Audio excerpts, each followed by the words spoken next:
All right, we're live. If there's any issue with the video or audio, just let us know.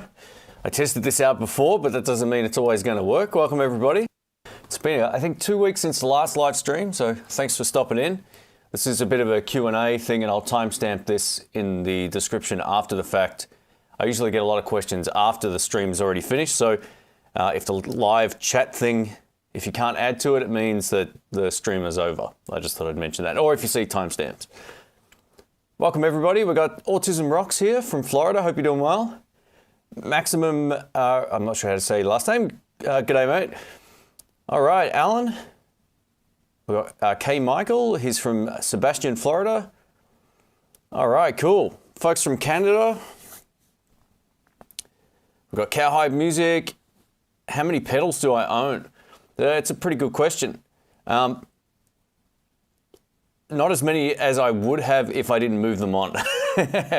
So one of the ways I cover my costs is basically selling stuff off after I review it a lot of the time, if I'm allowed to keep it. So I would say there's probably close to 40 at the house here. And not all of them need to stay, but sometimes things don't leave either, right? So yeah, it's just one of those things. I'd probably say there's close to 40. Out of the ones that I use consistently, I would say there's probably 15. 15, sometimes I keep, there's 20 that I love and they'll never go anywhere. And then there's others that I kind of use from time to time, but don't always use. So I'm not exactly sure. It would be probably a little embarrassing if I actually looked into how many pedals I had. I've just turned the gain of the mic down. Hopefully it's a bit better now. I just noticed it looked like it was close to clipping. All right, welcome everybody. Buzz Wilson's here. How you doing, mate? We've got Brett from Boston, if I didn't say hi already, welcome. Video is too sharp. Yeah, I'll go back to my crappy webcam I had a few years ago. You always got to keep getting better with stuff. That's at least my motto. And it also comes down to the bandwidth. Back when I was at my old place, my internet sucked. So yeah, I had no choice. Mr. Temple Soul says, big fan of your channel. Any recommendations for a guitar amp here in Australia? Currently between the Fender Champ 100 Katana or the Katana 212. You know, I think the Katana 212 is probably going to be the loudest. If you play live at all, that might be the best choice. If you want a simple amp though, the Fender Champ would be the way to go. I would probably, you know, if you're a pedal player, you just want something simple without all the effects built in. If you've already got a lot of effects, then go for either the, sorry, I'm just going to fix this up. There we go. Yeah, you can go for either the, if you've already got effects, go for the Fender. It's a good pedal platform amp, but the drive channel's a little on the lackluster side. And the same can't be said about the Katana. It's got a good clean channel and it's got a good drive channel, but if you don't want to sort of fiddle around with all these different effects with the amp or hook it up to a USB, then that might be a deal breaker too. But either of those two would be good. I would just suggest getting a 2x12. You know, I used that Katana recently at the Keys to the Guitar Shop videos that we do, where we just try stuff in a live mix, and it was awesome. It had plenty of volume. Like it wasn't even, it held up very, very easily. It was almost a little on the loud side, but the great thing about the Katana is it does have that power switch, so you can like knock it down. You don't have to run it on full volume all the time. It all comes down to what you need more than anything else. But if you really love a Fender clean tone, get a Fender. If you can live with a good clean channel that sounds a little different, go for the Katana. Hey Jim, thanks man. Hope you're doing well. Thanks for dropping in. We've got Eduardo here. Matthew from lockdown Melbourne. Man, it's a crazy, crazy time here. Welcome by the way, thanks. Landon, how you doing, man? We've got Changes Strangers. We've got Jay Russell. All right, cool. So if anyone has any questions, just let us know. We just do a bit of an impromptu live stream here. I don't come to the live streams with any plan of action. We just let the questions and conversation take it to wherever it goes. All right, Maximum, he says his real name is Mick. All right, cool. I'll see if I can remember that. Depends how crazy the stream goes here. Hey, here. We've got Trace Youngs from Kalamazoo. You know, I was so close to Kalamazoo when I was over in the US in 1999. I lived in Petoskey. Not in Petoskey, sorry, Torch Lake, Michigan. And I went to Petoskey, one of my favorite places anywhere in the US. It's such a beautiful place. I remember driving through or being very close to Kalamazoo. I remember seeing the road signs to it. So yeah, very cool. Plenty of songs with that place in its reference as well, from Chili Peppers and Primus and probably lots of others as well. It's a unique sort of name. What do I think about multi-effects units? Are they better than normal pedals or better than pedals? The answer is just different, right? Like, they're a completely different thing. A multi-effects processor pedal, that's what people leave out of it. It's almost like buying a Kemper these days. You've got, well, it can't kind of model amps, but it can give you every different sound and speaker emulation, right? Normal pedals can't do that. I still don't think a multi-effects pedal will ever really replace a live player's board. But if you sit at home, or if you go, say for example, you want to record and you're sitting at home, the multi-effects processor pedal makes all of that easy, or any other number of solutions. But that's where I think those things really shine. When it comes to actual effects pedals, the beauty of it is you can just move the order around nice and simply, and you can also remove one that you don't like and add another one in. So it's got that going for it. The limitation of some of the digital multi-effects pedals is some of them don't allow you to change the order. The only kind of best of both worlds one, Nux make a pedal called the Cerberus, and that thing is really, really good. It's like an analog feel, but with the digital brain kind of thing. It's still partly analog. Yeah, the Nux Cerberus is one of the best all-in-one multi-effects pedals for people who want to play live. I know live players who use them because they sound great. So, yeah, that's kind of how I look at it. Two separate things. If you want to record, the process is by far the best way to go. If you can't have the flexibility of miking up an amp and doing all that kind of stuff, right? So, yeah, it really does make it easy. Sorry, let me just go up here.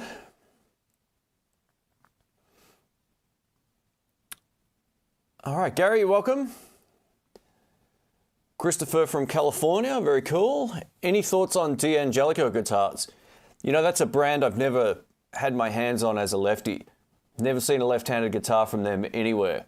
I don't really want to pull the trigger on one without sort of trying it, if there is ever one available. So as of right now, I think they look beautiful and they look like good quality guitars, but never tried one. So yeah, other than the visual, I have no playing experience with them, unfortunately.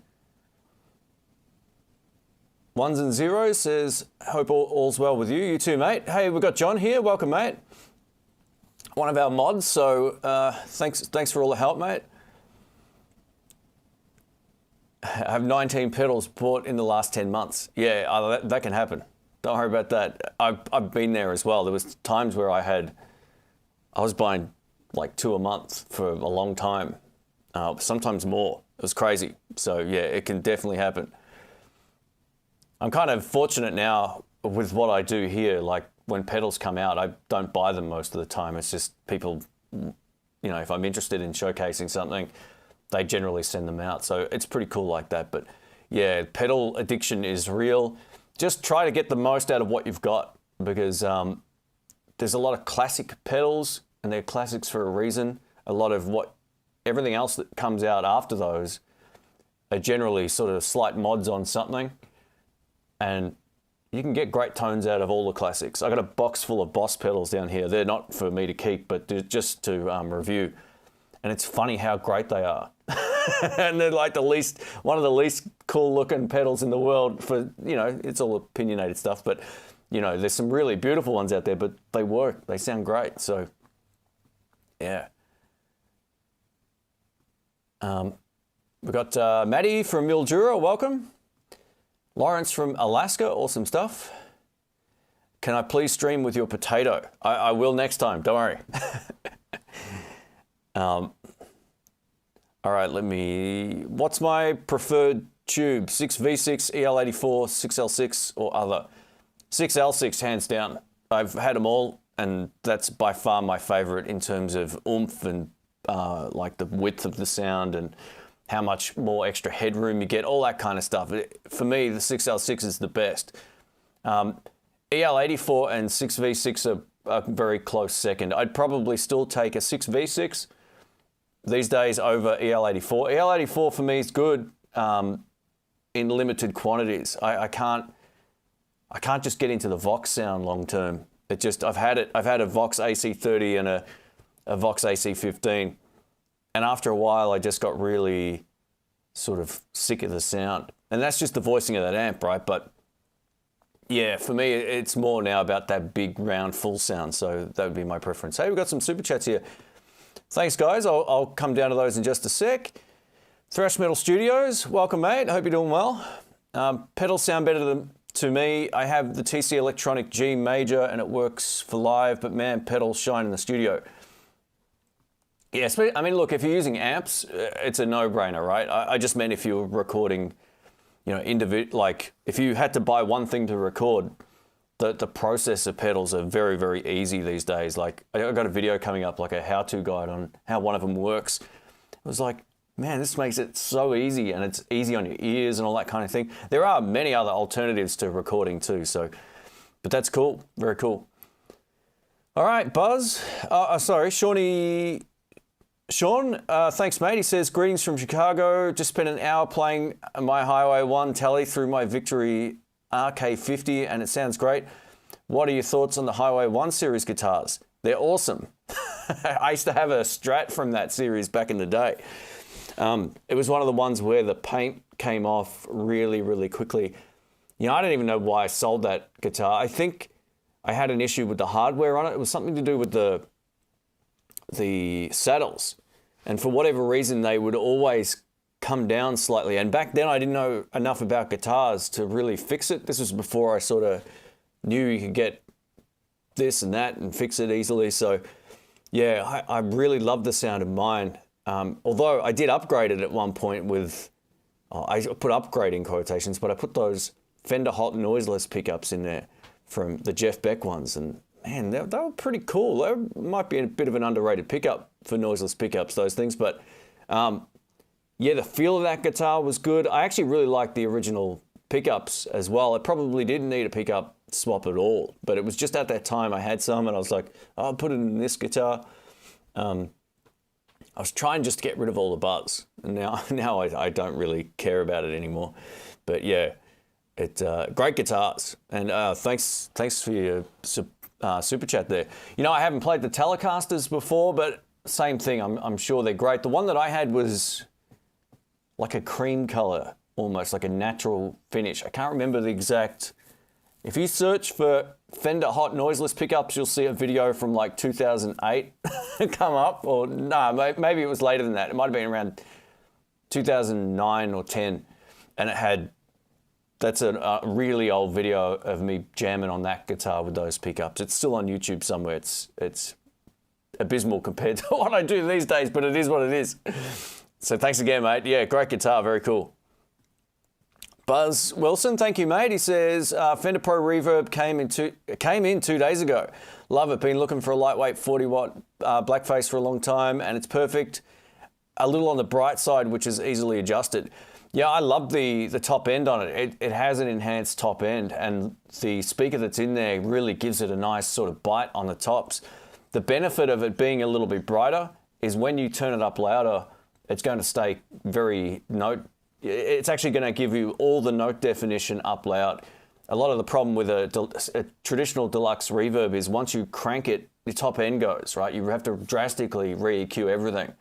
Whereas on that amp, it's always got enough tops. And if you slam it with a clon or you slam it with a tube screamer, you're still going to get all the top end. And that amp is one of my favorites. It's still here. Actually, it was supposed to get picked up like a week ago and no one showed up. So yeah, man, it is really, really good. I almost want to get it out of the box again and compare it up against my Blues Deluxe, but I know that'll be a dangerous thing to do. It's a great amp, so congrats, mate. Far out. Well done.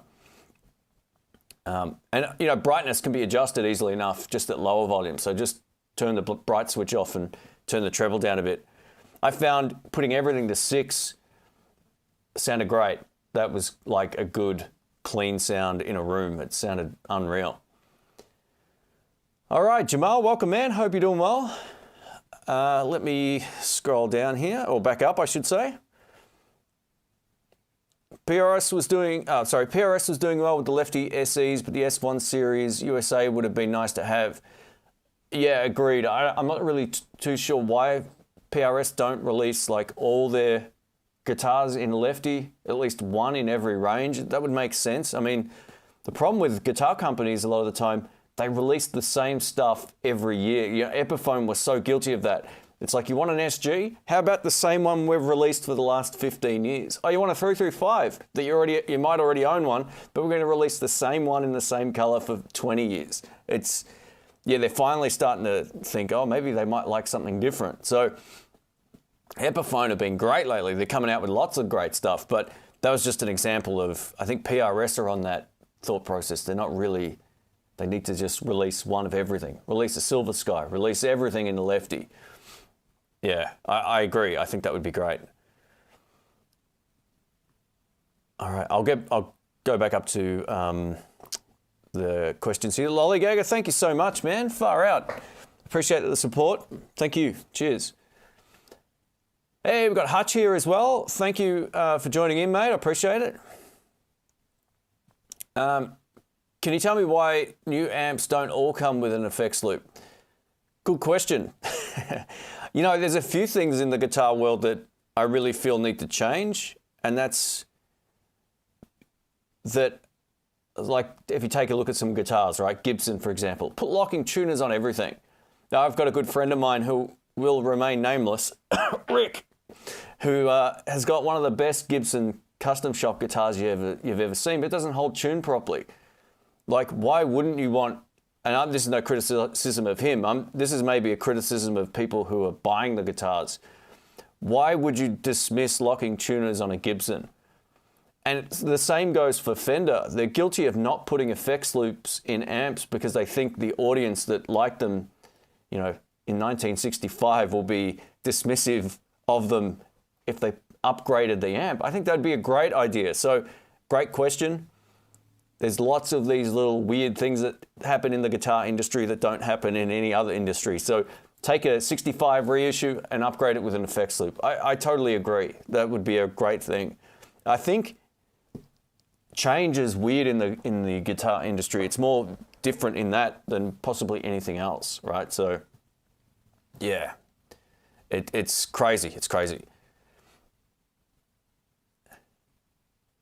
All right, let me just go back up. I missed a whole lot of questions here. I'll just go back up here. Hey, Fab Philosopher, welcome, man.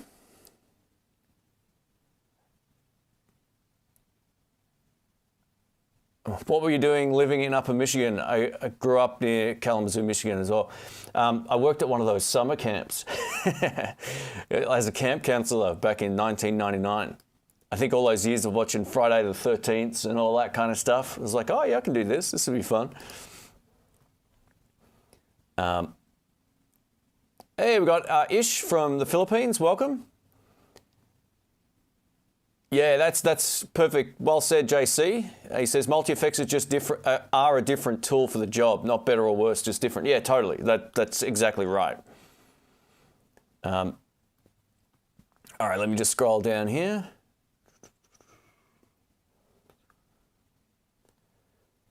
Stender Frats says, that's hard to say. Hey Shane, made my first guitar swap this week, traded a Squier Classic Vibe Tele for a Godin HSS session. Missed the Tele, my only one, but we'll be looking to grab a Fender Tele next week. Or next, sorry. Yeah, oh well, that's fine. Look, if you're thinking about buying a Fender Telecaster, then it will be a slight upgrade over. The Classic Vibes are still really great, especially for what you pay for them, but you'll notice a big difference going into a Fender in some regards, depending on which one you buy too. Yeah, the Godin guitars are something different. We don't see a lot of them here, but I actually have one coming up on the next Guitar Search Saturday, which will be not this, it'd be next weekend, I think I've got it coming up. So, all right, let me scroll back down here. Has the sticky neck on your Fender American original guitars smoothed out yet? yeah, like I've played them enough now to feel pretty comfortable on them. I also have used a lot of this, and it's not sponsored by Fingeries here, but yeah, that's the, I always use, I got cans of this stuff everywhere. There's like 5 on the table over here. It doesn't bother me at all anymore. When they're brand new and they're very clean, I think that's when you notice it the most, but yeah, I haven't had any problems with it. Make sure you turn all your pedals on at the same time for maximum tone. Yeah. We should see if we can blow up an amp just by pushing the front end. That'll be interesting.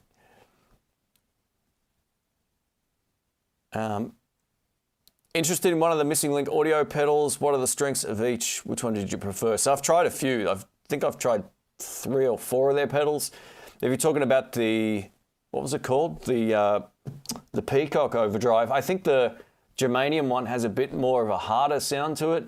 It's a hard thing to explain, like in words, but when you hear it, it's got a bit more attitude, maybe a little bit more attack, but not better, just different. Again, probably try listening to both and pick the one that's right for you. I think it's very, very close.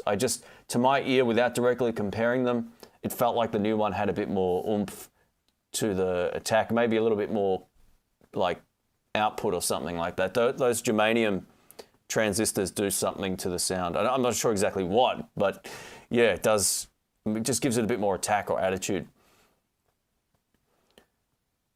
And by the way, Lollygaga, if you have any questions, mate, and you didn't get a chance to put it in, just @ intheblues me, and I'll keep an eye out on the chat here. All right, let's fire up some caffeine. We're back on the Blue V today.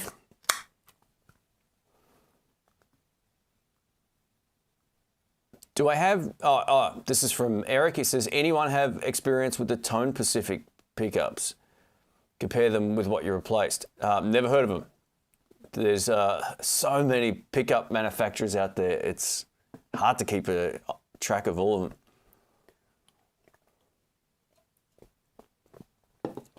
Hey, we got Ben here. Welcome, mate. Hope you're doing well. Hope you're still lifting heavy at home. It's good. Guys, if you want to go see a great player, go check out Ben Dewhurst's music channel. Dude's a freak.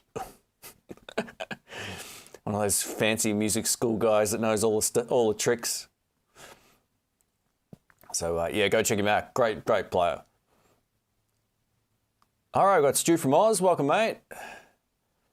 Southpaw Guitars had left-handed Epiphone Les Paul customs in white. Yeah, man, those Lefty shops get all the good stuff. So they specifically order sometimes runs for their own store. I know Jerry does that with Jerry's Lefty Guitars, because some of what he gets you can't buy anywhere else, which is pretty wild. So yeah, very cool.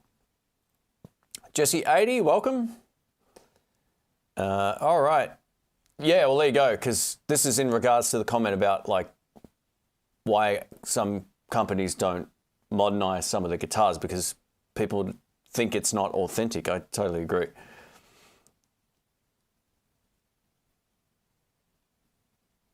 Let me scroll down here.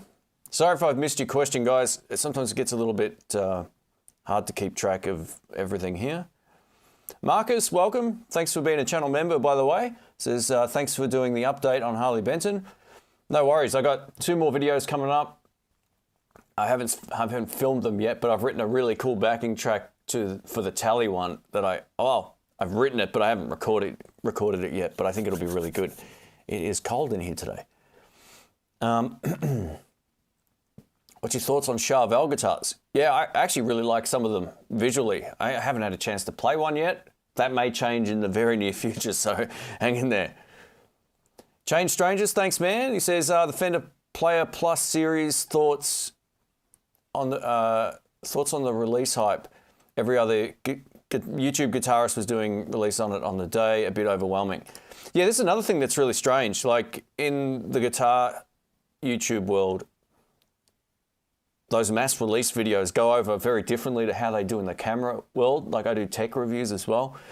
And one of the things I always look forward to is if there's a new camera, I know 4 of my favorite channels will have reviews. You don't have to watch them all, right? But you just pick and choose the best ones. And yeah, it's a bit of a different state of mind. So let me know in the comments what you think of those mass release videos. I don't often do them. I don't think I've done one on the channel. So yeah, but yeah, it's just interesting that there's a different dynamic there. But let me bring up these on the Google Chrome here so I can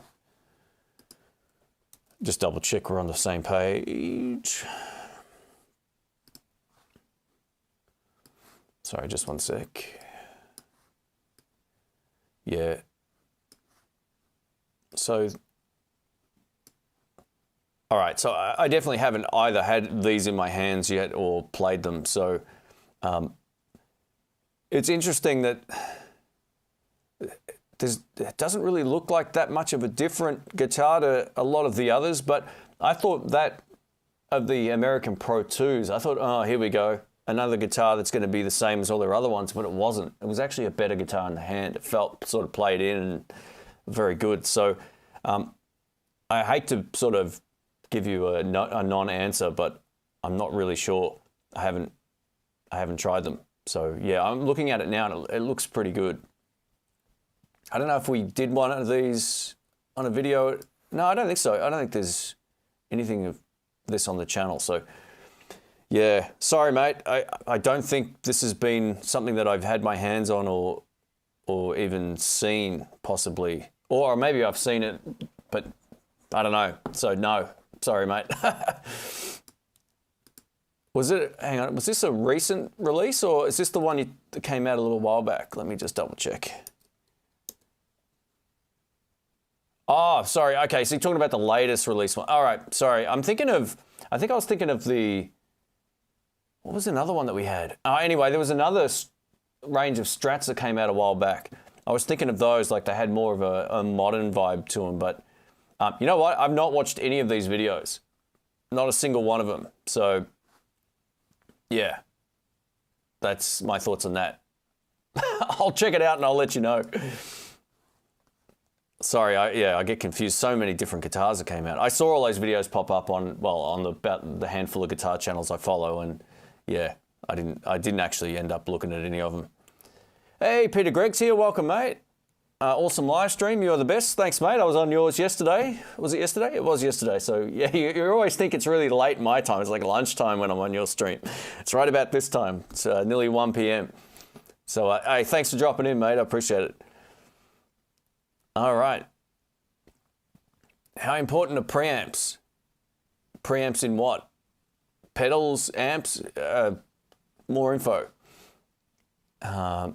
Just wondering why you mainly review Gibsons and Fenders. Well, I don't, but I do that because that's what a lot of left-handed guitars are. I mean, if you go through the channel, I've reviewed hundreds of guitars from all different brands. There's like literally 300 probably guitar videos on my channel. So lately I've been doing Fender and Gibson stuff because that's what's been available in Lefty. But yeah, I've done like Tokai, I've done Tom Anderson, I've done Sir guitars, I've done, you know, you name it, artist guitars. There's lots and lots of stuff. That's just stuff that's been available lately and what I can get to the house. There's plenty of PRS videos. You know, we've done the Epiphone range as well, the Prophecies, the SGs. Man, just going through this list, like there's heaps of different ones on here. There's Vola. You know, there's a lot of the videos that you probably don't see are the ones that aren't as high traffic. And that's the problem. If you do a Gibson video or a Fender video, odds are it will get more traction because more people are interested in the mainstream brands. But I've got probably 100 guitar videos that no one knows of unless you go searching for that specific brand. It's just the way YouTube works. So, yeah, unless you search for Vola or artist guitars or Harley Benton or whatever it is. Oh, Harley Benton's probably not in that category, but I've done Orange Wood acoustic guitars. I've done Yamaha Pacificas. Yeah, like there's plenty here. There's Ibanez. There's ALP guitars, the videos that no one watched. There's, what else is there here? There's just heaps of them, man. Like there's guitar videos all over the place. Little Crow guitars. So yeah, I would encourage you to, there's Gretsch as well, so go back and there's probably 10 Gretsch videos on my channel. Maybe not quite 10, but there's a lot. So yeah, just lately, it's whatever I can get my hands on as a lefty, and that's how that works. How hard has it been to get a wide range of product to do down under? But since I've been able to borrow stuff from Sky Music, it's made it really easy. They've always got a lot of good stuff. Where it's hard is if you really want to try like custom amps and that from overseas. That's not an option, really. Yeah, so it's usually either pedals or guitars, or I can get pretty much any load of great amplifiers from Sky Music too. But again, most shops don't sell stuff people don't want. So a lot of the things that are in there are the mainstream brands too, like the Vox, the Marshall, Fender, you know, Orange, all that kind of thing. So yeah, I think probably at some point they may mix up their brands a little bit more in there coming up, but they've got such a good range of all that stuff. It's kind of like a big general wide appeal kind of thing. So yeah. Plus, you know, the artist guitar amps as well have been really great too. That little 20 watt combo I've got back there.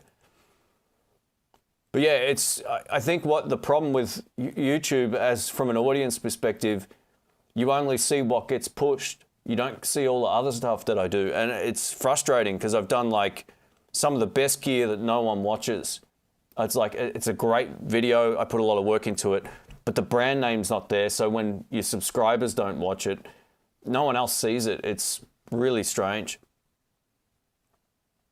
Hey, Pork Chop, thanks, man.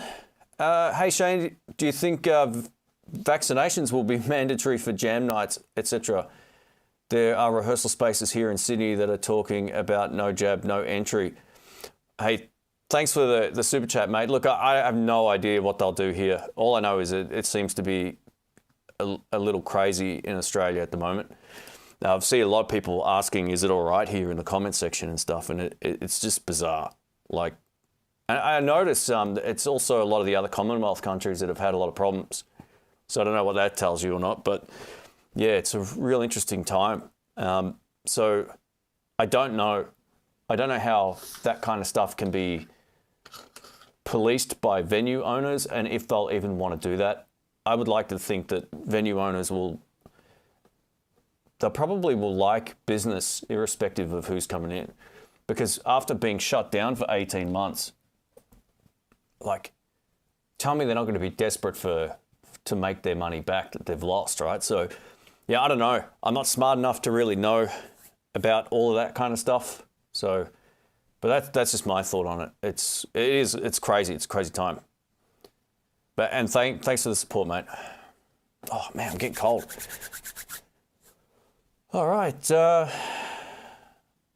Where'd I get the name In the Blues? It was actually the name of my first trio. I had a trio 3-piece band. That's the first thing that I did. It was called the In the Blues Trio back in the day. So, yeah, that's how that started. And then I just left the channel name as it was. I thought, oh, that's actually kind of cool.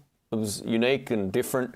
It kind of boxes the channel into just being blues only, even though I don't just do that anymore. But yeah, back in the early days, that's all I played on the channel. Now I write all kinds of different backing tracks and try to get out of my comfort zone a little bit. Am I going to review the Spark amp? Probably not. It's not really something that interests me.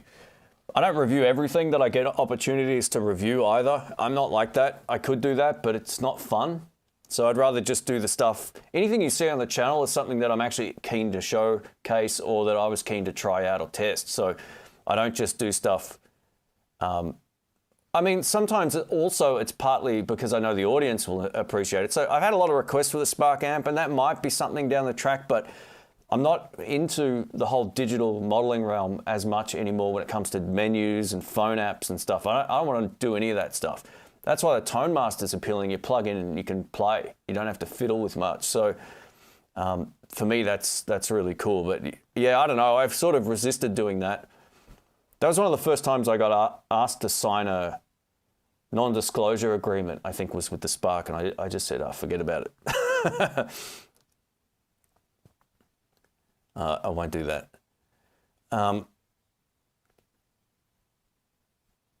What do I think of the Fender made in Japan traditional 60 Strat? You know, Fender Japan guitars are generally great, but they've mostly always got one big problem, and that's that their frets are too small. So just check the fret size on that one and make sure that they're not painted on. You know, one of the best guitars I had a chance to play recently was a 50s one. It was another Butterscotch Telecaster. Excuse me. And the biggest complaint was like, why did they ruin a great guitar with small frets? I don't know why Fender still do that. So all of their guitars should have regular sized frets, tall, thin, or even the vintage tall ones are good, not these painted on ones. So look, generally speaking, the quality of the made in Japan stuff is great, except for their frets. So just double check that before you're thinking about buying one. If they're really, really, really low, I wouldn't buy it. Not only will it make it harder to play, they just won't last, and you'll end up having to get a fret job. It's just not worth it. Gumbo says, hi Shane, love the videos, especially the budget-friendly ones. They appreciate it. Thanks, mate. I got a few more of them coming up. I like to mix it up too. Like I did a lot of inexpensive stuff when the channel first started. Then I just did a mix of the sort of like mid-range stuff. Then I did a lot of the higher-end guitars and amps. And now it's sort of back to being a mix of everything. I'm trying to mix up what it is that's coming up. So I went through, the last few weeks have been like Gibson, Fender amps, a couple of pedals from other brands and so forth, and a PRS guitar. But coming up, there'll be more of that again for a little while. It just goes in cycles. It's whatever I can get my hands on and showcase that I'm actually interested in showing. I watch all your guitar reviews. I don't have to search. They just come up on my feed because I'm subscribed. I watch them because I love your reviews. Thanks, Matt. Cheers, man. Thank you. Krenna says, the YouTube algorithm is definitely interesting. I'm uploading a video I did with Paul Davis tomorrow. Let's see what happens. Oh, good work, man. Very cool. Yeah, it's one of those things. There's a few factors that make videos take off. The biggest one being watch time. If your video sucks and people don't stay long, they'll leave, and then it won't go anywhere unless someone specifically searches for that. There's a number of best practices that so many channels are unaware of, and they blame the algorithm, like, oh, it's the algorithm's fault, I'm not doing well. That's rubbish. You know, I started a channel with Rhiannon recently, like 2 months ago. It's up to 22,000 subscribers. So if you give it what the without sharing it on here either, right? So it's just another thing that we started. If you feed it what it needs and what your subscribers are subscribed for, then it does better. And you also got to keep it interesting for yourself, and don't get too disheartened if it doesn't take off straight away. It might take a while. That's something I've learned too. Sometimes a video will take a year, and then all of a sudden it's the most viewed video on the channel, or for that particular thing that you're showcasing.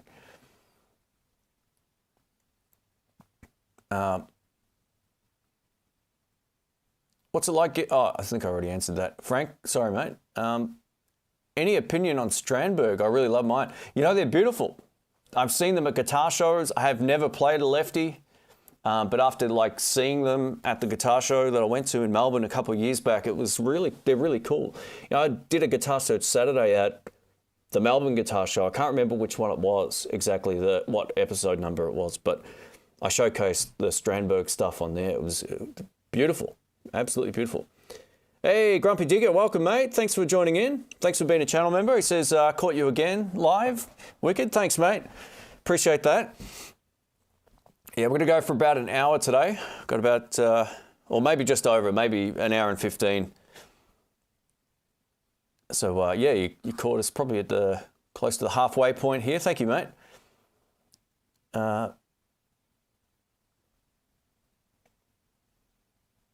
Oh, wow. Stender says, watching the review you did of the Providence Stampede with Rick 9 years ago. You've come a long way. Yeah, well, that's, yeah, everything outside of the hairline. You know what? I much prefer this. Once I knew I could get away with a shaved head, I was like, this is the best thing ever. Done. I love it. Absolutely love it. But yeah, I appreciate the joke there. Well, that's what it's all about, you know. Like I always try to improve the quality of everything that I do. Whether that actually happens all the time is not always a thing, but I do always try to make things better and mix things up. And you know, the plan I had for last year was going to be very different to what eventuated because of all the lockdowns and stuff. Whenever we can, yeah, again, next year will be, hopefully, if all goes well, will be a better year and a very different kind of content year as well. I'm really keen to bring you guys something different and to do something different for myself too, as well as still doing all the stuff I would normally do as well. Do I ever get burnt out? Yes. Thanks for the super chat, mate. Yeah, I was pretty close to that like 2 days ago. I work probably 12 hours a day a lot of the time. And the funny thing is, right, you probably think, oh, like what are you doing that takes 12 hours a day? If you, it's funny because one of Dr. Rick's friends or a guy that he knows, they said, oh yeah, I watch this guy's channel. Like, what does he do for a full-time job? I'm like, man, I wouldn't have time for a full-time job doing this. I work far harder now than I did at my old IT job. So, yes, the answer is you can get burnt out very easily, and it depends on if you set limits for yourself as well, because it's real easy just to, it could be 10 p.m. or it could be 6 p.m. and you want, or 7 and you want to eat, and you'll eat and you go, all right, I'm done. And then you know you've got like 20, 30 minutes editing left on something that would drastically change the next day. So I'm guilty of editing till late. And it's, you know, the more stuff you take on, you know, not just having this one channel anymore either, I'm doing other stuff. So it's, yeah, it can easily burn you out. I just have to say, be more forceful in saying no to things, because this whole room, which isn't much, it's just a crappy little bedroom in a house. It's just designated for this, right? That's all that it does is like, I can't walk in here and not think about filming videos. It's just, that's what this room's for. Back over there behind the blue, where the blue light is sort of like out there, there's another room there that I use for my other channel now. So I need a bit more space where there's not like workrooms everywhere, if that makes sense. It's crazy. So it's hard to shut off. And Robert Baker's here, by the way. I just saw your name pop up. Thanks, mate. Thanks for joining in. He just says, YouTube is a soul-crushing machine at times. Yeah, I totally agree. It depends on how your week goes with it as well. Like, you know, if your channel takes a dip, it's kind of, you got to really bust your ass to bring it back up to, you know, where your baseline amount of views might be or whatever. And you're at the mercy of how hard you want to work mixed with how hard you can work without ruining every other aspect of your life. And I'm balancing it far better these days, but I'll try and cram in like 4 to 5 days of work. And whether that's, say, 3 days of filming and editing the days in between, I try to mix it up like that now. I was doing like 2 or 3 videos a day at one point, and I don't know how I was doing that because I can't do it anymore. But there's all these other factors that come into it as well. If you're a guitar player, you know some days you play better than others. And that's so true with what I do. I wake up some days and I play and it's easy. I'm like, oh, that was easy, done. I filmed the whole thing in 20 minutes. And other times it takes me an hour. Like, what's wrong with my hands? Have I ever played guitar before? So yeah, it can be kind of challenging, and I still love it though, because even before YouTube, I was filming stuff, I was playing guitar. This was a good combination of my skill set. I'm a tech guy, so I know all about computers and editing, and I love seeing the progress that's come out of it as well. Like, it's a good skill to have, and I've ended up taking those skills and taking it into other areas and filming athletes here in Australia as well. So I've been able to do a lot of other stuff with the skill set that I might not have been able to do prior. So it's been great. Like, but yes, it's easy to get burnt out. It's also easy, it's probably easier to get disheartened, but I don't find it to be that way much anymore for my channel. I've learned how to keep it consistent. But it takes a lot of work. It takes a lot of work to get it to Even if your channel's very simple, you know, got one camera or a phone, it still takes a lot of work to do it well.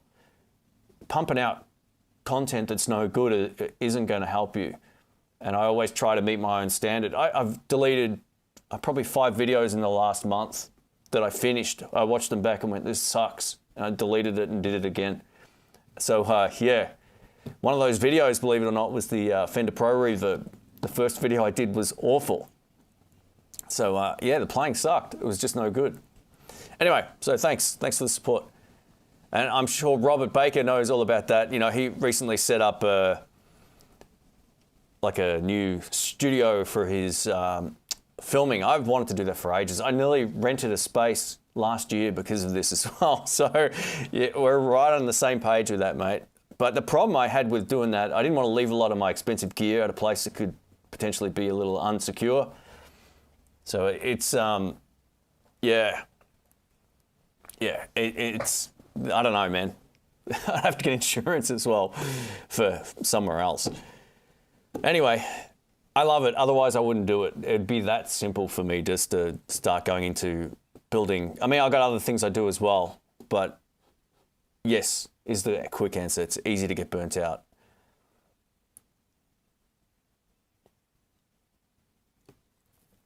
All right, let's take some questions here. Sorry, that was probably like a 10-minute rant or explanation there. Does watching content at 1.5 speed have a negative impact on the algorithm? So it's watch time, right? So if you're watching a video at 1.5 times speed, you're losing watch time technically because you're on that video less. So yeah, it's like only watching the equivalent in real time. But, you know, I do that from time to time too. It's a lot easier. Maybe not so much with music equipment stuff, but if someone's doing a tutorial or if I'm listening to something that I just want to quickly get information, 1.5 times speed. Just don't put it on 0.75 speed, then everyone sounds kind of special. All right, we've got I Rocks the Blues. Welcome, man. Joe says, hey Shane, just bought a 2020 Les Paul Standard to add to my collection. Very cool. Plays and sounds great. I really think Gibson has stepped up the game. What do you think? Would like to know. What do you think? I'm not sure what that means, but what do I? Yeah, I think you're asking me what do I think of it? I think they're great. Otherwise, I wouldn't have bought Gibsons. I stayed away from them for years. I know everyone's got different opinions and also different points of experience with their guitars. Some people have never had problems with them. Some people have had problems with them. Sometimes the frets aren't great. Sometimes this isn't right. Sometimes whatever the case may be, right? So my experience with them over the last few years in particular has been fantastic. Even their tributes, which are their least expensive ones, the affordable ones, they play so good and they sound awesome. So yeah, the reason I bought my Flying V was for that reason. I think Gibson were making great guitars, and also that yellow Studio, Les Paul Studio. Special, I always call it Studio, Les Paul Special. That's a really nice guitar too. So yeah, I don't buy stuff just because it's got Gibson on there. It has to be good, so great stuff. What's your opinion on the DSL 40 with a full hollow body? Look, if you're going to be playing with high gain with a hollow body, a full hollow body guitar, it's going to be a nightmare. So I would say buy a different amp or play clean at lower volumes, or get a different guitar and play through the Marshall, because full hollow bodies are unusable at loud volumes. You can get nice tones out of them at lower volumes. As soon as you turn up the volume, you get a feedback, even on a clean channel. You get up to gig volume and you're sitting in front of your amp or near it, unusable. So yeah, there might be some exceptions to that rule, but every hollow body guitar I've tried, Epiphone Casino, all that kind of stuff, they're unusable at loud volumes. Deluxe Reverb Custom 68 or Mesa Boogie California Tweed. You know, the California Tweed might be one of the best combos ever, but it's so expensive. Here, they're like $4,000. So I would sort of say, look, play them both if you can. The 68 Custom Deluxe Reverbs are pretty good. And I think they've fixed that issue with the excessive hiss. The one that I purchased years ago had a lot of noise. Like you would leave it at idle and it was always making that kind of noise. So just double check that that's fixed, but I didn't hear that at all out of the custom reverb, for example. So I have a feeling that's been sorted out. But California Tweed, one of the nicest sounding amps I've ever played. I haven't owned one because they're too expensive, but very, very cool. Oh, I must have missed a comment about frets. Sorry. I just saw John say he had to approve it. I don't see it. Sorry. I must have missed it.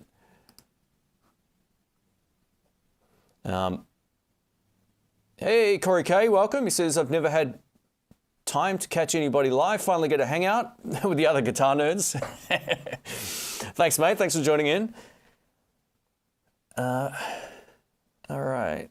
Let me just scroll back up. Man. Sorry, there's stuff everywhere here at the moment. Hey Shane, awesome content to see everything you've created since our chat at the Colonnade in Boston all those years ago. At the Colonnade. You know, oh, I'm just trying to think of at the Colonnade. You'll have to give me more information on that, mate. I don't remember. I've been to Boston twice. I'm trying to think of, is that a hotel? Is that what that is? I can't remember. Anyway, yeah. Thanks, Matt. Cheers, man.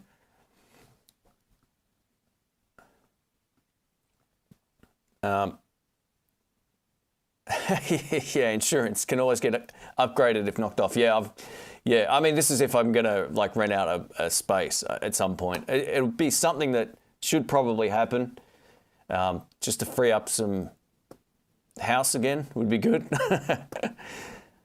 2 out of the 3 bedrooms in this place, all they're like studios, right? So, well, I put that in. They're not proper studios. It's not high-end stuff. I've just got camera equipment and reference monitors set up, and you know, obviously all the stuff on the wall here.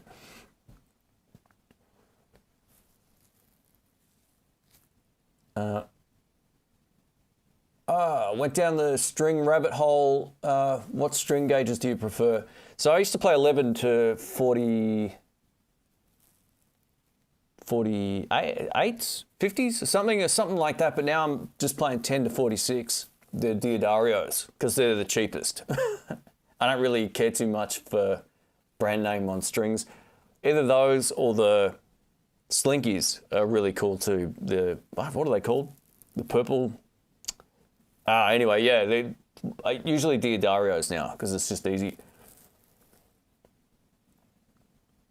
Yeah, 10 to 46 is a good compromise of feel and how it doesn't fight you that much, but it fights you just enough. Whereas 11s will fight you more. And I found like as I was getting older, it became like there was a time where I got really sore in here. Like I couldn't shake people's hands and stuff, right? Like it was that sore. So when I got back to 10s and that went away, I haven't had a problem again. So yeah.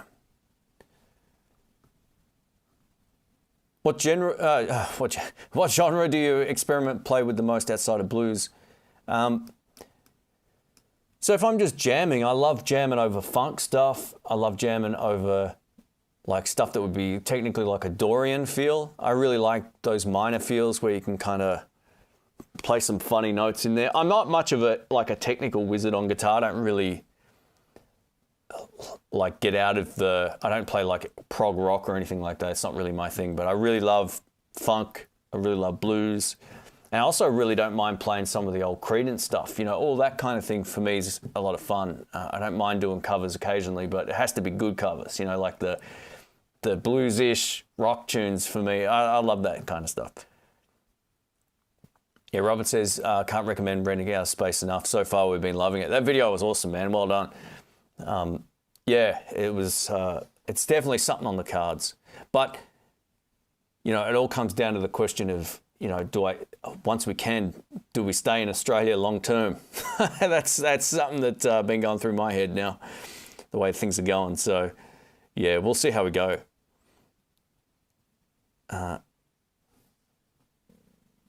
Your posters are nice. Thanks, mate. I appreciate that. So these are literally just prints of, the Fun Loving Criminals ones is about to fall down.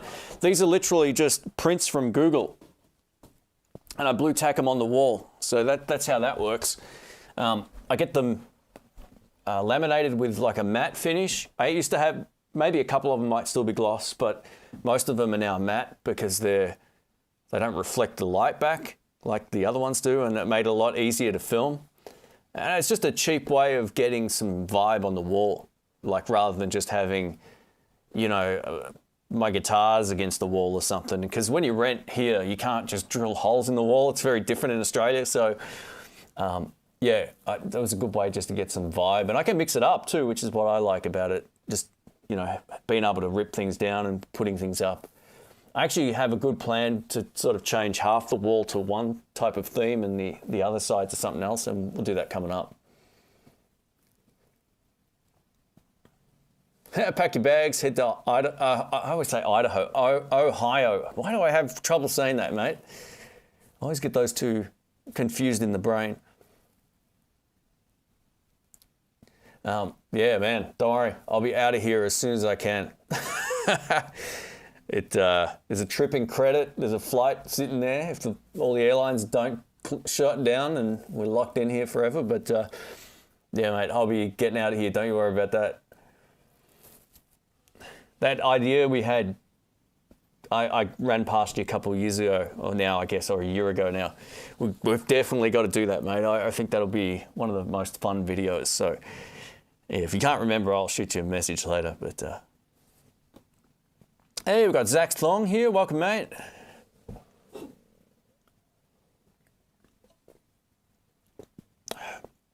I want to try the coated Diodarios because they last a long time. I never liked coated strings, especially if you're someone who plays with a lot of bends. If you're just strumming, they'll be fine. But I used to play elixirs for a very short amount of time and realized like they were horrible.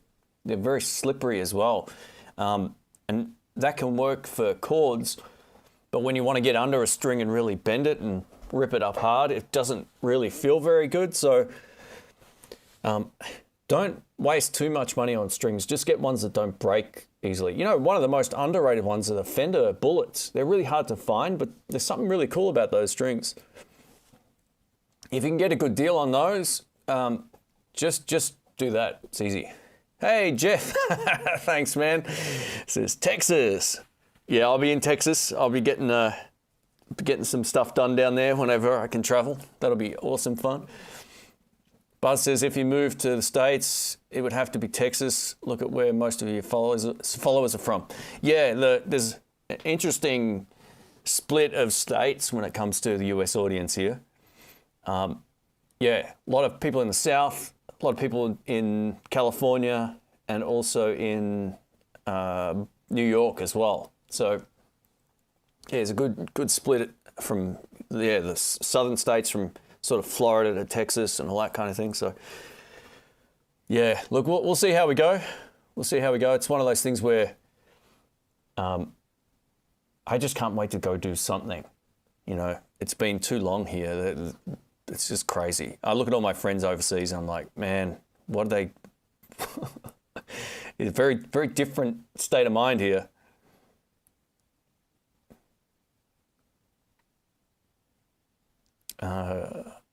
And Jeff, thank you so much for the super chat, mate. Sorry, I don't know if I said thanks, but I appreciate that. Cheers. I like your little avatar. You can rock it out like that. Any thoughts or opinions on the Friedman BE-OD? I haven't tried it, mate. Did Rick have one of these? Just let me have a look at the picture. I think Rick had one of these and he didn't last very long with it at all. I think he was looking for a great Marshall in a box. The problem with these sort of pedals, or not really a problem, but there's so many that do pretty much the same thing that, yeah, I don't know how to say it, but you probably don't need to spend $300 or $400 on a Marshall in a box to get that kind of sound. I'm not saying that it's not a good pedal, but all I know is Rick bought one of those and I don't think he uses it anymore. I could be wrong, but I haven't seen it. In the Keys to the Guitar Shop videos we did, I don't remember seeing that on his board anymore. come to Fort Wayne for Sweetwater. It might be a good video, actually. Might do that. Anyway, yeah, I'll just scroll down here. Boris the German, welcome, mate. He says 1.9 years and counting. So many places closed out my way. Yeah, well, same here.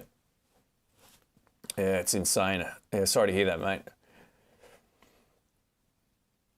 All right, we've got, I'm not sure how to pronounce your name, case maybe or something.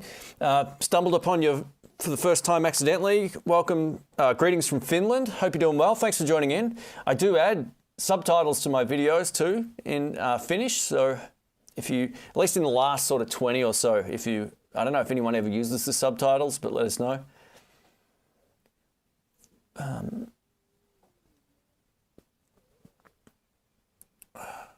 All right, we'll take a few more questions here. We'll wrap it up in just a bit. Thanks everybody for hanging out. I'm just reading some of these comments here. It's kind of interesting. Very, yeah. Victoria sucks, yeah.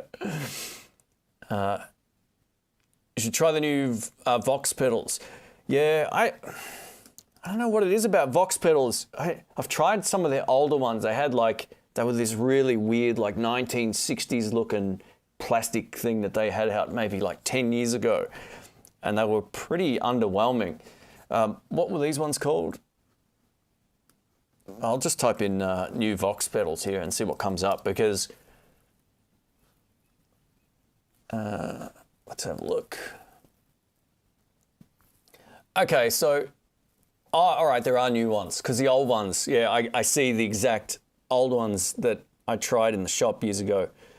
They're still around, but yeah, the new ones actually look a little bit better, which is good. But looks can be deceiving with pedals. Absolutely. All right, I'll give them another go. I'll see what I can do. I'm pretty sure I can borrow those pedals from Sky Music, so I'll see what we can do.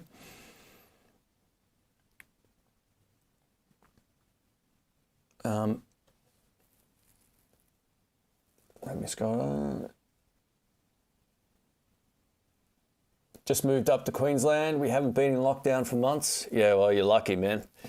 Yeah, it's good. On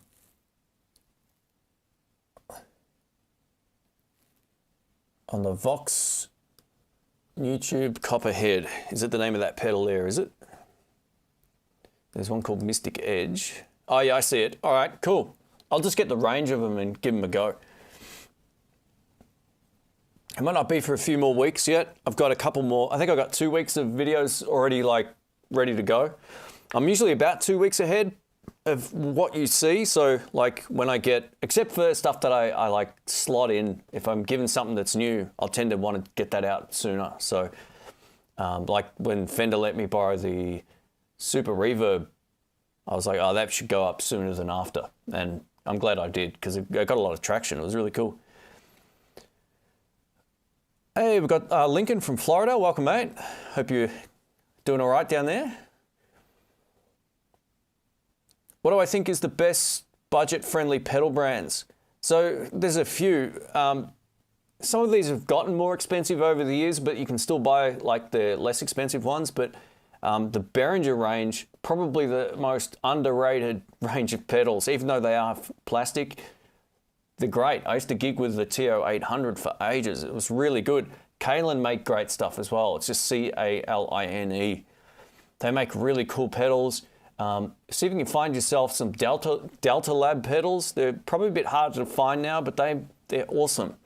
You know, Tone City make good stuff. Even though I'm not a big fan of the way they do business, they're a good brand. In terms of what they make, they're high quality pedals, but they're getting a little bit more expensive. So if we're talking sort of like under $80 in most areas, then I would say that yeah, I'd probably say Kalin would be close to the top of the list. The Sonic Cake stuff is pretty good as well, or Sonny Cake. Actually, next video might be one of those pedals, and I reviewed some of those years ago. So not just because there's a new video coming up, but if you go back like 2 years, there was some on the channel too. So there's plenty of good ones out there. Can't wait to hear you play that Super Reverb again. Thanks, mate. It's already gone. I only had it for 2 days. So yeah, it was only online. Hey, Ben says, heck yeah, I still have the orange bursts you sold me years ago on the board. Very cool, man. That's awesome. They're great pedals, those things. They sound just as good. And there you go, still going strong.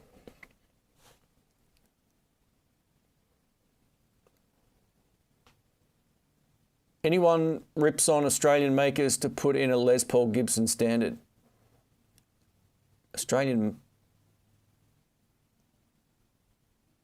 I'm not sure what that means. Maybe there's one word in there that is tripping me up. Anyway, that's cool. All right. If anyone has any last questions, just let us know. Well, I've got to hit the road pretty soon. Hey man, I'm considering purchasing an Eastman 335 style guitar. They call it a T486. Have you tried one? I've tried a few Eastman guitars at Jerry's Lefty Guitars. I actually did some videos there. They're great.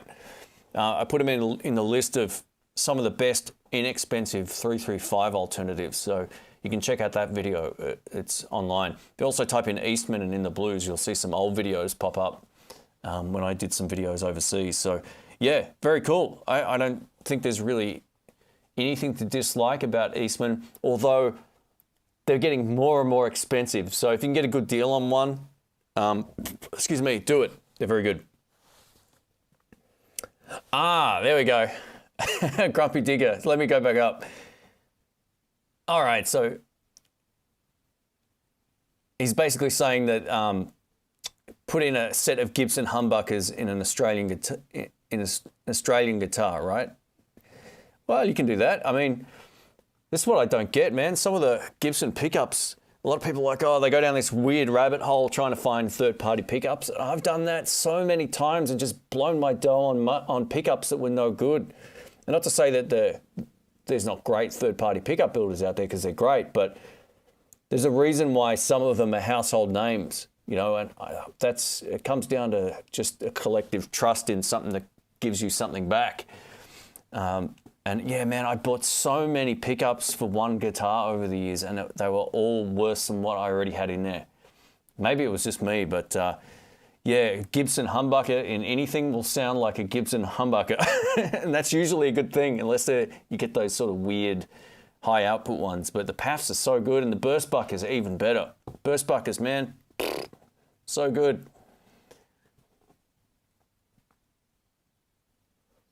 Everything is getting more expensive. I totally agree.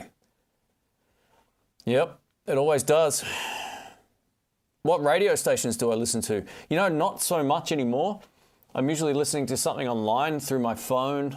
But there's a good local radio station called 3MDR, which I still listen to. I'm doing a voiceover spot for them. I should actually do that today.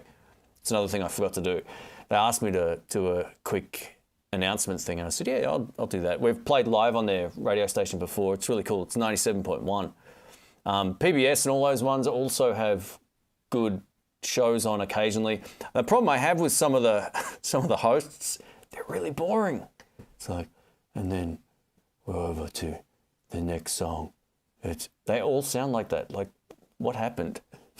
But anyway, yeah, I don't listen to radio as much as I used to in the car. There's too many commercials on a lot of the channels. But yeah, I'll stick between those sort of independent stations and occasionally go over to Gold if I want to laugh, which is our classic, you know, classic hits. Every country's got one of those channels.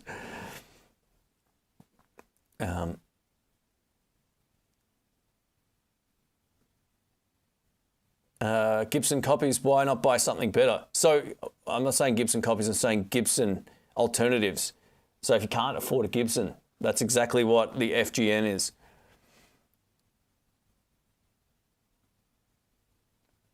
What's an Australian guitar? A guitar that's upside down, 2 strings per peg wrapped together like, yeah.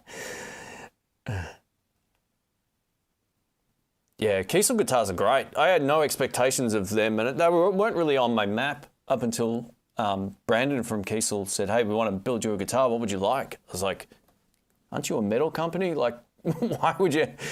What's the interest with me?" They go, "No, we've got Johnny Highland on here. We make T-style guitars, whatever." So, yeah, they're awesome. Since I've had my Kiesel fixed, it's got the best of the Tele and the Strat, mixed with the playability of the PRS. So it's a very, very nice guitar. Super cool. I know visually they might not be for everybody, but that guitar's growing on me big time. I think I like it more without the whammy bar on there as well, which is interesting.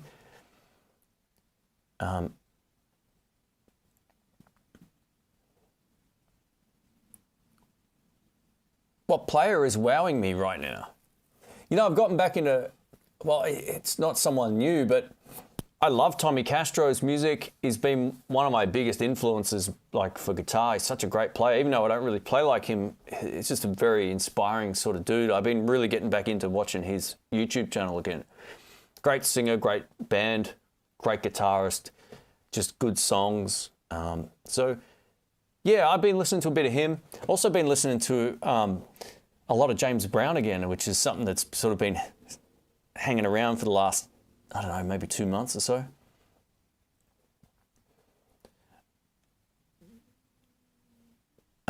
Jamal says, "Did you see the Telecaster with the humbucker in the neck that Southpaw Guitars has on order? Looks like Keith Richards." No, I haven't seen that, actually. I follow their Instagram, but I'll have to have a look. Thanks, mate. Yeah, I'll have a look at their website. It's been a while since I've been on there. Actually, I need to contact those guys again at some point coming up. Have I heard the new Eric Clapton song, Opinion? Yeah, I don't know why people were outraged about someone writing a song about something they felt strongly about. And, to be honest, the song itself wasn't very... I didn't really think too much of it musically, but I liked the fact that he's writing a tune that's something that meant something to him. So I'm all about that. If you're talking about I can't remember what it was called, but yeah, it wasn't one of his better songs. Let's just put it that way. But it was good. I mean, I like Eric Clapton stuff.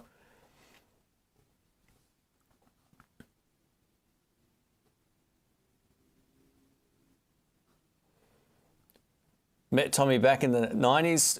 Cool guy. Very cool. What do I think about the Kalamazoo Big Orange? What do you think? It's been ages since I've tried the Big Orange pedal. Let me just double check what it looks like. Yeah, I've tried this. It's good.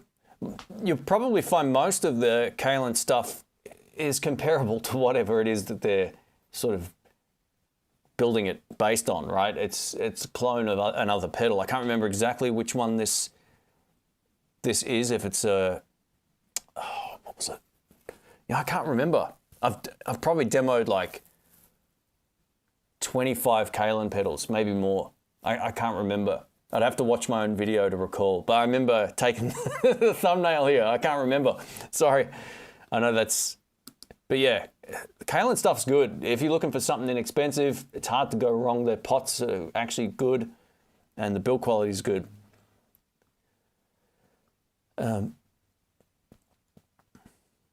I have nothing but Boss pedals. They all do what I need and make the rabbit hole much smaller. Boss pedals are really cool. They make great delays. I'm not a big fan of their tremolo pedal. I think there's like a million better tremolo pedals than the Boss one, but for everything else, their drive pedals are great. They make good distortions. What else have they got? They've got like phasers and all kinds of stuff here. Let's have a look. This is going to be a video coming up. I got this, which is the, I don't even know what this is. What is it? DM2W. Oh, the delay. This is one of those Wazacraft purple ones. This is really cool. One of the nicest delays out there, made in Japan as well, which is pretty sweet. I got a box of these little guys down here. The blues driver, the phase shifter, distortion, delay, super overdrive, loop station. So yeah, plenty of good pedals. No questions about it. They got it right back in the day too.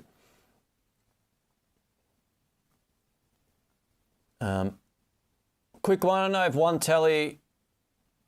Well, Telly not yet. Hang on, what? I have one telly yet not for barrel. I'm not sure what that means.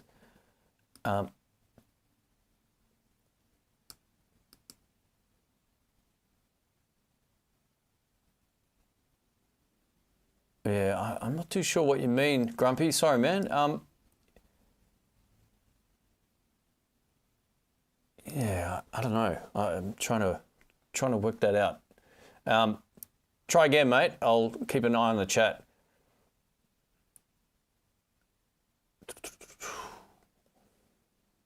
Do you think the PV Bandit is not inferior to the Fender tube amps? It's just different. You can get a PV Bandit for like 150 bucks, and it's going to be just as loud as any of those amps.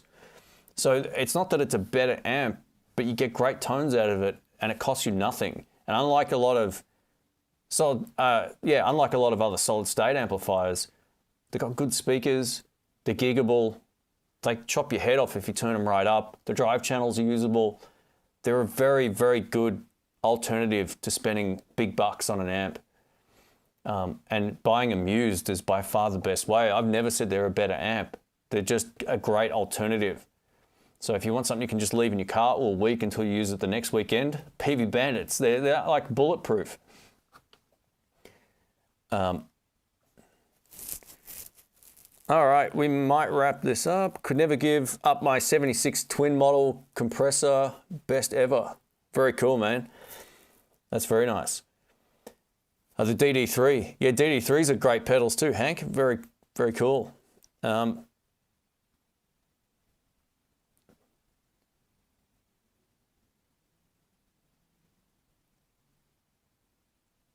the Blues Driver, I've had sort of like a mixed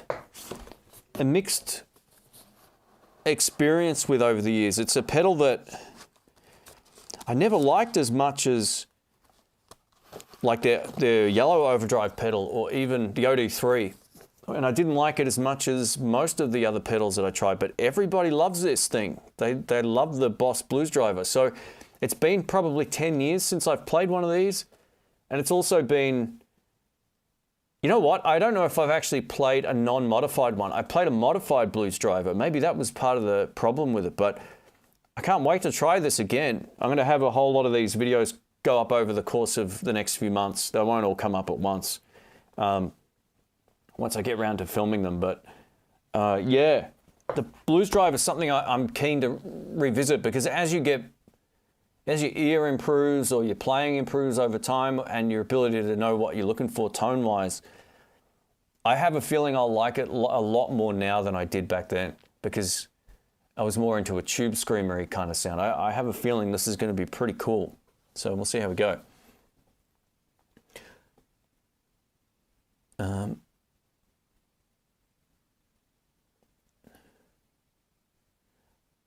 played a Bandit Sheffield this morning at a pawn shop and bought a crate GT2112 because a channel was broken and dead on the Bandit. Oh, that sucks. Yeah, you never can tell when you go to those kind of shops.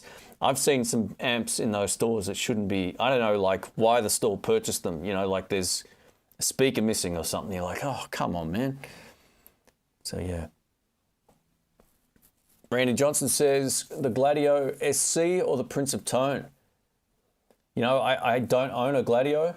I do have one. Rick's left me one here at the moment, but I haven't tried a Prince of Tone either. I've tried the dual pedal, which was pretty good. But I always think if you have to wait a year to get something, don't buy it. I wouldn't order one of those dual pedals and wait a year. I think that's the king of tone, right? But the Prince of Tone, if they're, yeah, I mean, you're talking about the Gladios are basically a Dumble type of pedal, whereas I don't think the Prince of Tone is, right? So yeah, that could go either way there. It sort of comes down to what it is you need tone-wise. But try and listen to as many videos as you can with people who play a similar style, because you'll find that's the best way to work out whether or not it's going to work for you. Like, for example, if I'm buying a lens for what I want and I have a specific purpose in mind, I'll try and find reviews of people doing exactly or very similar things to what I hope to do with it. And that way I know that it works. So yeah, you've just got to trust your ear and trust, I guess, the person's playing and setup. You know, that's a big part of it as well. But just go through and listen to as much as you can. Picking pedals isn't just like, is this one better than this one? It's like, well, what do you like the sound of the best? Hey, we've got a new member here, Matthew Moore. Thank you, man. Far out. Thank you. Thanks for signing up. Appreciate that. I give just a little bit of behind the scenes videos and little polls and questions and comments pop up on the feed. You'll see there. I don't unlist any videos for members. Everything that goes public's for everybody who's subscribed, because that's how the channel was built. But I do post up little snippets and behind the scenes stuff. So thank you, mate. I appreciate that. And also, Riff, far out, mate. Thanks. You've been around for a long time as well. Thank you. Thanks for the support. Far out. Now, I also want to add little fun member emoticons. I've only got 3 at the moment that aren't that fun. It's just little versions of me doing stuff. I really want to add some cool things into that coming up. And I've got some what I think might be fun ideas. There are going to be some different guitars and a few other things coming up. So, yeah, thanks, guys. How'd you find the Thinline Telecaster? Did you try the Squier Classic Vibe Thinline 60s? Thinline. Are you talking about the Artist Guitar one, possibly? So Artist Guitars, I think back then, reached out to me and asked me if I wanted to review one. That's the only Thinline Tele I can think of that I reviewed recently, which was probably a year and a half ago, possibly, somewhere around there. Great guitar for the price. I'm not sure if that's the one you're talking about, mate, but I need more info because there's too many things on my channel. Excuse me. One of these days, I'm going to have to learn what time these live shows start. For some reason, I get notices after they start. Yeah, I usually schedule them about 15 or 20 minutes before they go live. Members will get a little thing saying, hey, I'm going live in 20 minutes or 30 minutes or whatever the case is. But yeah, I don't just pre-schedule them every day on the same week, every week or whatever. I don't kind of work like that. So I usually try and do one every 2 weeks or so. Sometimes a second one can pop up, but generally, yeah, every other week is a good mix. All right, guys, I got to wrap this up. I got to get out of here in like 4 minutes time. So thanks for hanging out. Thanks for all the channel members and the questions and comments and super chats and all the support. Over the next few weeks, there's a good mix of stuff coming up. We've got a couple pedal videos. One's a how-to guide. One's a straight up kind of review demo thing. I've got a Guitar Search Saturdays coming up finally. There's also going to be a Keys to the Guitar Shop that's been sitting on my computer forever. That's going to be the next video I finish and schedule ahead of time. And I'll do that one as a live premiere as well. But I got a good mix of stuff. Once I get that next video done, I'll start work on I got a couple of Harley Benton guitar videos that I'm going to be filming. So there'll be a good mix of stuff at all kind of prices. And yeah, being a lefty, it's, as I mentioned earlier, it's not, I don't always get to say, oh, I want to try this guitar and a lefty. They don't exist. So it's whatever, you know, options come up for a lefty, I'm generally keen on trying out. But there is one that might be coming that's a little bit more rock, and we're going to see if it can blues. Why not? All right, guys, take care. Thank you so much again for all the support. If I missed your question, I apologize. The chat is hard to keep track of here. It flies by, and then 5 minutes later, it flies by again. I'll stop it on a point on the screen to read a comment, and then it just goes. So if you see me stumbling, like, where did it go? That's what happens. It just flies around. So thanks again, everybody. Take care, and I'll catch you on the next video. See ya. Thanks.